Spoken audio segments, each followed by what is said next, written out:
Bonjour et bienvenue dans cette superbe journée de septembre. Alors je vous ai fait un petit clin d'œil, j'imagine que là c'est la rentrée, c'est le Maelstrom, alors vous voyez derrière un beau paysage de bord de mer qui probablement va vous rappeler des bons souvenirs, soit du mois de juillet, soit du mois d'août. Alors aujourd'hui, nous allons traiter un problème qui en fait concerne pratiquement tous les chefs d'entreprise. C'est comment s'organiser pour éviter d'être submergé. Alors pour un chef d'entreprise, les sources de sollicitation sont très diverses. Vous avez les collaborateurs qui rentrent dans votre bureau, les appels, les emails, les SMS, sans oublier bien sûr tous les dossiers de fond que vous devez traiter, les réponses que vous devez apporter. Et comme vous avez une multitude de problèmes à résoudre en parallèle, il est quelquefois difficile de ne pas perdre le fil et puis de ne pas confondre urgence et importance, et finalement de ne pas finir submergé. Dans cette vidéo, je vais vous donner 7 règles simples à appliquer pour éviter ce risque et retrouver, ou tout simplement garder, votre sérénité. Alors, règle numéro 1, planifier. Planifier, ça revient à anticiper. Ne vous inquiétez pas, quand vous planifiez, quand vous anticipez, vous vous trompez, car personne ne peut prédire l'avenir. Votre plan d'action, d'ailleurs, va être souvent bouleversé. Mais planifier va vous donner un cadre. Définissez-vous des objectifs simples et accessibles. Et puis faites des points de contrôle réguliers de l'avancement des actions par rapport à ce que vous aviez planifié. Règle numéro 2, hiérarchisez. Répartissez vos tâches de la manière suivante. Ce qui est urgent et important, à savoir ce que vous devez faire par vous-même tout de suite. Ce qui est urgent et peu important, ce que vous pouvez déléguer. Ce qui est peu urgent et important, donnez-vous un délai maximum pour le traiter vous-même. Et enfin, ce qui est peu urgent et peu important, et là j'ai envie de dire, est-ce que tout simplement il ne faut pas laisser tomber. Malheureusement, une part trop importante de chefs d'entreprise vit dans l'urgence et finit par oublier l'important. Règle numéro 3, déléguer tout ce qui peut l'être. Il faut commencer par accepter de ne pas tout contrôler. Et pour certains d'entre nous, ce n'est pas facile. Acceptez également de ne pas pouvoir tout faire et devoir tout faire. Faites confiance. Déléguer. Acceptez que les choses ne soient pas faites comme vous les auriez faites. Un exemple simple. N'allez pas aux réunions qui peuvent se dérouler sans vous. D'abord parce que vous n'êtes pas là pour faire de la figuration. Et en plus, votre présence risque de parasiter vos collaborateurs et éventuellement de les freiner dans des idées ou des initiatives qu'ils pourraient avoir. Règle numéro 4. Ne vous laissez pas dépasser par l'urgence. Timez. Il faut vous discipliner. Essayez de ne pas réagir à chaud. Par exemple, dès qu'un email arrive dans votre boîte aux lettres. Prenez tout simplement l'habitude de consulter vos emails 4 fois par jour.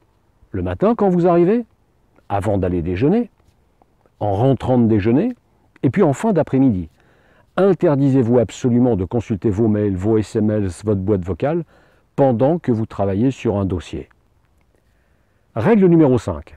Alors celle-là, quelquefois, elle peut faire sourire, mais elle a son importance.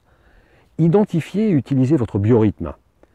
Si vous voulez aller plus loin dans votre organisation, organisez les plages horaires en fonction de votre biorhythme. Ainsi, si vous êtes en grande forme le matin, profitez-en pour vous atteler à des dossiers de fond, à des tâches nécessitant concentration, et ce, dès 8 heures du matin, voire nettement plus tôt. Et puis, plutôt en fin de matinée, laissez la place à des tâches plus simples. Les appels que vous devez passer, la lecture de vos mails. Et puis ensuite, l'après-midi, vous vous organisez en fonction de vos propres rythmes. Si vous ne connaissez pas votre biorhythme ou votre chronotype, il existe des formations toutes simples qui durent quelques heures, une demi-journée. Attention à ne pas imposer votre biorhythme à vos collaborateurs. Si vous êtes du matin, ne planifiez pas forcément des réunions à 7 heures du matin.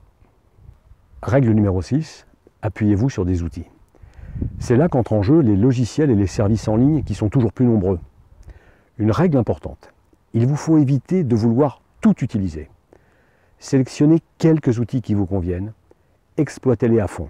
Et vous allez voir que petit à petit, ça va prendre des mois, vous allez les maîtriser. Je vais illustrer mon propos en proposant un mix de solutions. Par exemple, pour mieux planifier, utilisez évidemment un gestionnaire de tâches, mais en utilisant absolument la notion de priorité. Et associez-le à votre agenda. Pour mieux mémoriser, dès que vous voyez quelque chose qui mérite d'être retenu, ne vous dites pas que vous vous en souviendrez. D'abord parce que ce n'est pas vrai, Et deuxièmement, parce que ça va vous saturer la mémoire. Utilisez plutôt un service en ligne tel que Evernote, en prenant soin de bien classer ce que vous venez de sélectionner. Avec l'habitude, vous n'allez plus chercher à tout retenir, car vous saurez très précisément où retrouver facilement ce qui à un moment donné vous a paru digne d'intérêt. Pour garder une vision d'ensemble et mieux hiérarchiser, il est important de garder une vision globale de vos missions, de vos projets et de vos tâches. Pour ce faire, je vous recommande la technique du mind mapping.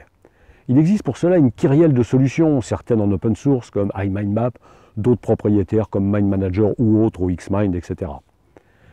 Pour gagner du temps, rappelez-vous que vous avez mieux à faire que de passer 1 ou 2 heures dans votre voiture en cours de journée.